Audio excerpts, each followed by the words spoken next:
পৌষ মাস, শীতটা বেশ ঝাঁকিয়ে বসেছে। গেল বছর থেকে এবছর শীতের প্রকোপটা অনেক বেশি। কম্বল মোড়া দিয়ে আমি ঘুমাচ্ছিলাম। হঠাৎ মা এসে ঘুম থেকে ডেকে তোলে। আমি বিরক্তি নিয়ে আড়মোড়া দিয়ে কম্বলের নিচ থেকে মুখখানা বের করে তাকাই মার দিকে। আমার হাতে ফোনখানা ধরিয়ে দিয়ে রুম থেকে চলে যান। আমি হ্যালো বলতে ও প্রান্ত থেকে তার মেজ খালার কণ্ঠস্বর শুনতে পেলাম। হ্যালো আসিফ। জি খালা, আসিফ বলছি। সুমাইয়া সুমাইয়া। বাবা আসিফ, খবরের কাগজে দেখতে পেলাম তোর ইউনিভার্সিটি বন্ধ। এক কাজ কর না, এই বন্ধে তুই রংপুরের সুমাইয়া আমার খালাতো বোন, ওখান থেকে ঘুরে আয়। ঢাকায় ফেরার পথে তোর সাথে সুমাইয়া আর আমার নাতিটাকে নিয়ে আসবি।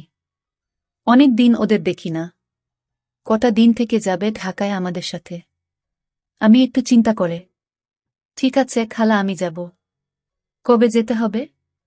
তোর সুবিধা মতো 2-3 দিন মধ্যে গেলেই চলবে। ঠিক আছে খালা, তুমি কোনো চিন্তা করো না। আমি কাল পরশু রওনা হয়ে যাব রংপুর। তুমি সুমাইয়া আপুকে বলে দেও আসছি।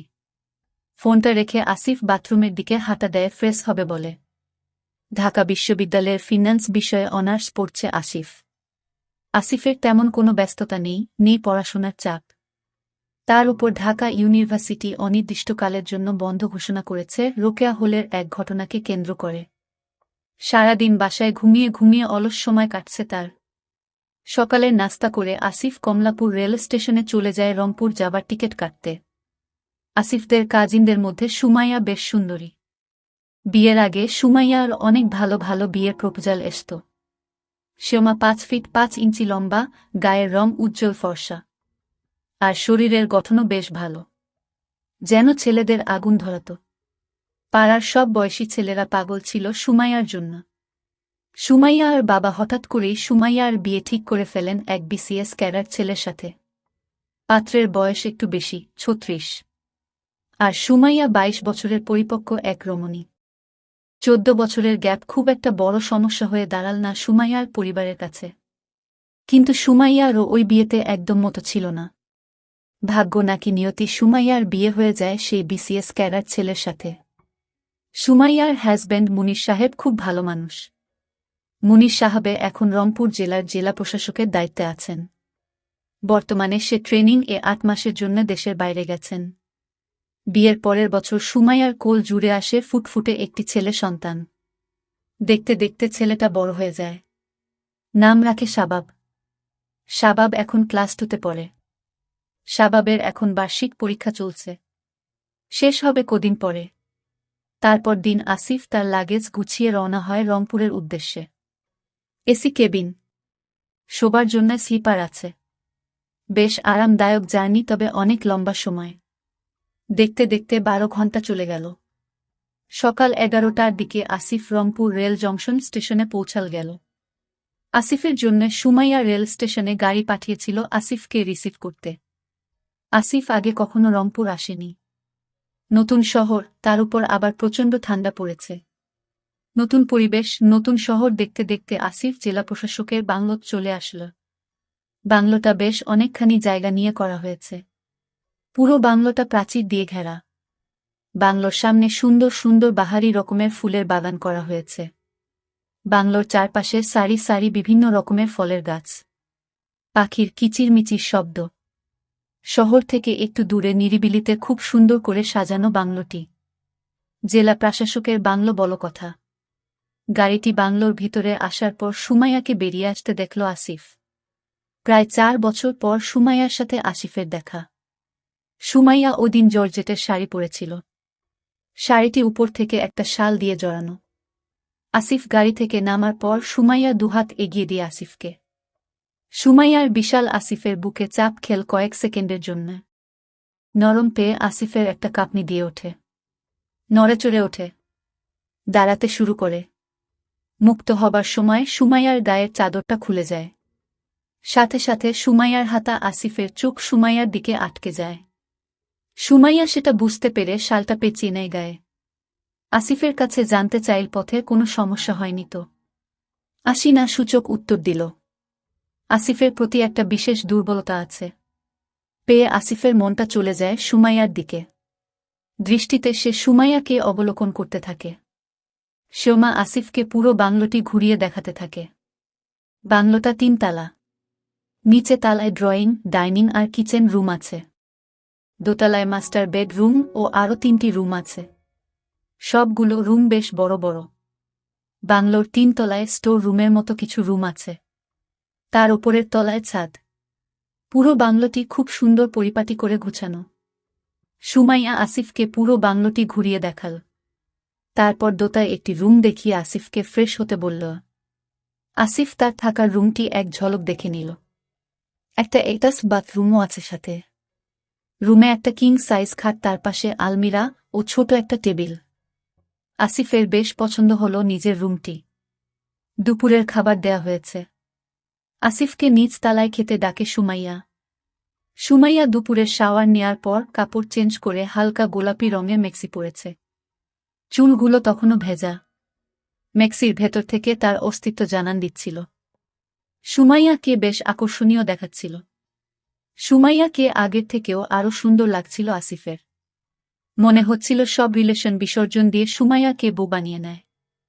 কিন্তু তা কি আর সম্ভব? বয়সে আসিফ সুমাইয়ার থেকে ৫ বছরের ছোট। তাকে কি বউ করার ব্যাপারে বড় ছোট কোনো ব্যাপার না। কিন্তু কেমন করে? আসিফ দুপুরের ভাত খেতে খেতে চিন্তা করতে লাগল কেমন করে সুমাইয়াকে বলবে।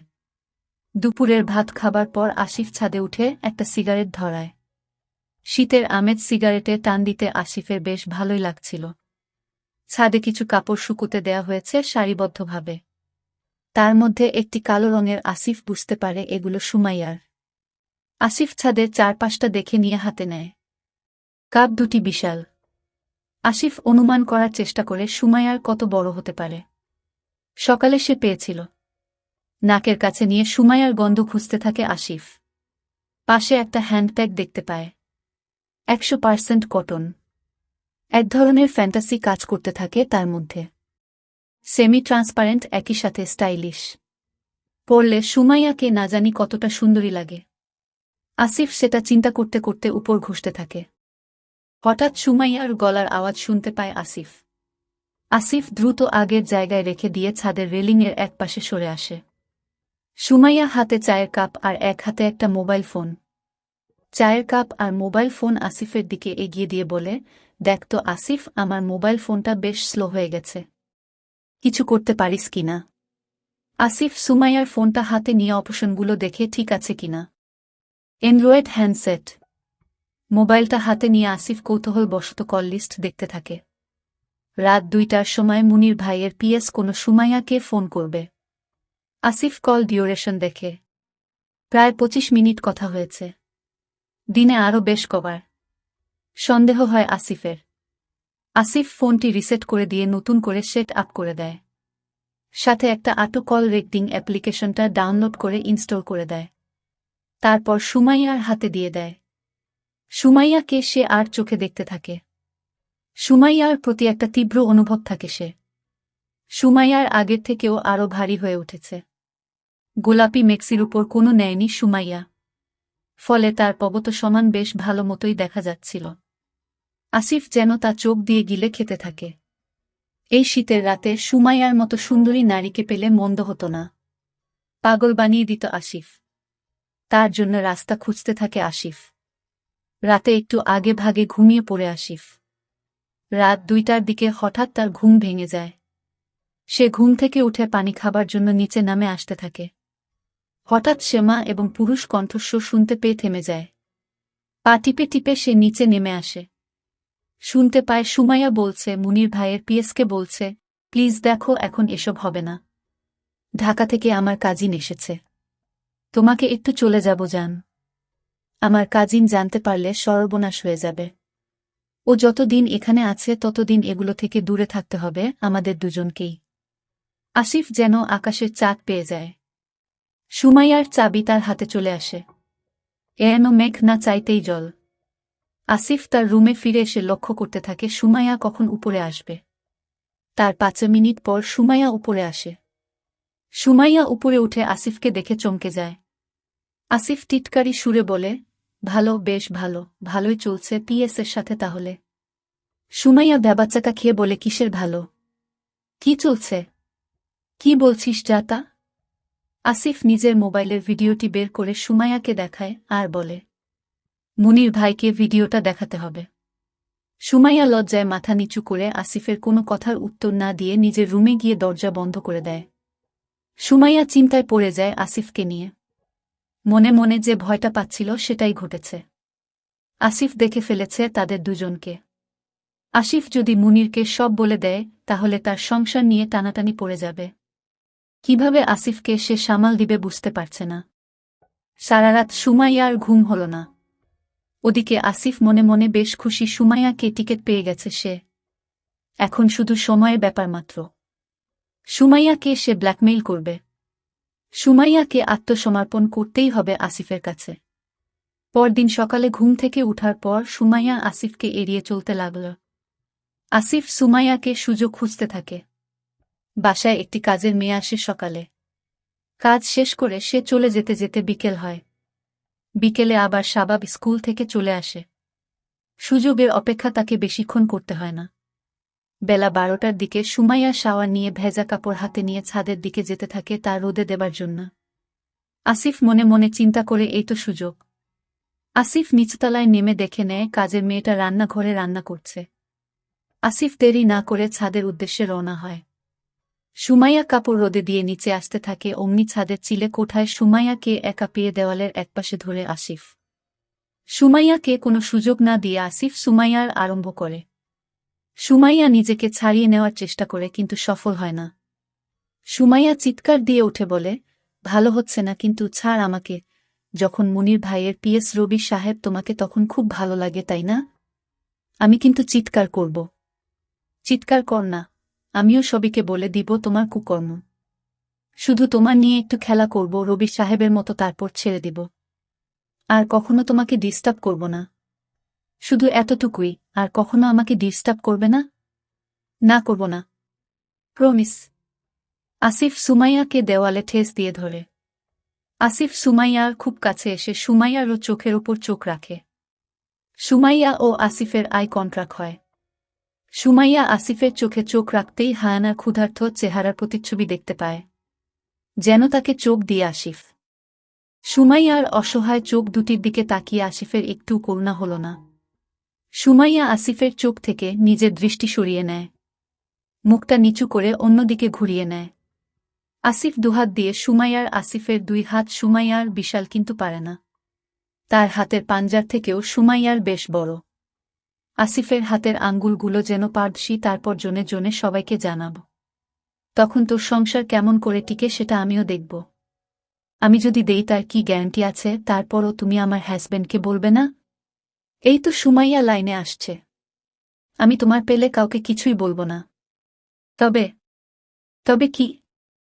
শুধু তোমার হাজব্যান্ডকে জানাব। মানে? ক্রোধ আর রাগান্বিত কণ্ঠে সুমাইয়া জানাতে চাইল। মানে খুব সোজা, আমি যতদিন রংপুর আছি ততদিন আমি তোমাকে, এমনটি। আসিফের থাপ্পড় খেয়ে সুমাইয়ার মাথায় চক্কর খেল।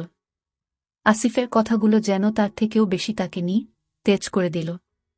সুমাইয়া ফাটা মতো চুপসে যেতে থাকল। আসিফ সুমাইয়ার সবচেয়ে দুর্বল জায়গাটার মধ্যে ছুরি দিয়ে আঘাত করল। সুমাইয়া মনে মনে ভাবল আজ এই জঘন্য কাজটা তাকে করতে হবে শুধু তার ভুলের কারণে। রবির সাথে তার সম্পর্ক তা আসিফ জানে এবং তার হাতে প্রমাণও আছে। আসিফ তাকে ব্ল্যাকমেইল করছে। সুমাইয়া বুঝতে পারল সুমাইয়া হাতে আর কোনো পথ খোলা নেই নিজেকে আসিফের কাছে বলিদান করা ছাড়া। আসিফ হায়ানার মতো তার চুপ করে অসাড় দেহে সিঁড়িতেই দাঁড়িয়ে রইল সুমাইয়া। আসিফের সুমাইয়ার মনের ভাষা বুঝে নিতে দেরি হল না।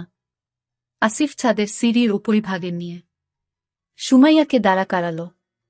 ছাদের সিঁড়ির ঘরের দরজাটা খোলা থাকার সুবাদে দিনের আলোতে সুমাইয়াকে সে ভালোমতো দেখতে পাচ্ছিল। শ্যামা গা নীল রং, তার মধ্যে ছোট ছোট গোলাপ ফুল আঁকা প্রিন্টের পড়েছে। আসিফ সেটা খেয়াল করে মনে মনে ভাবল এই মেক্সির ভেতরে আছে আরও সুন্দর একটি তাজা গোলাপ। ভোমর হয়ে সে সুমাইয়ার মিষ্টি সুবাস নিবে আর মধু আরোহণ করবে।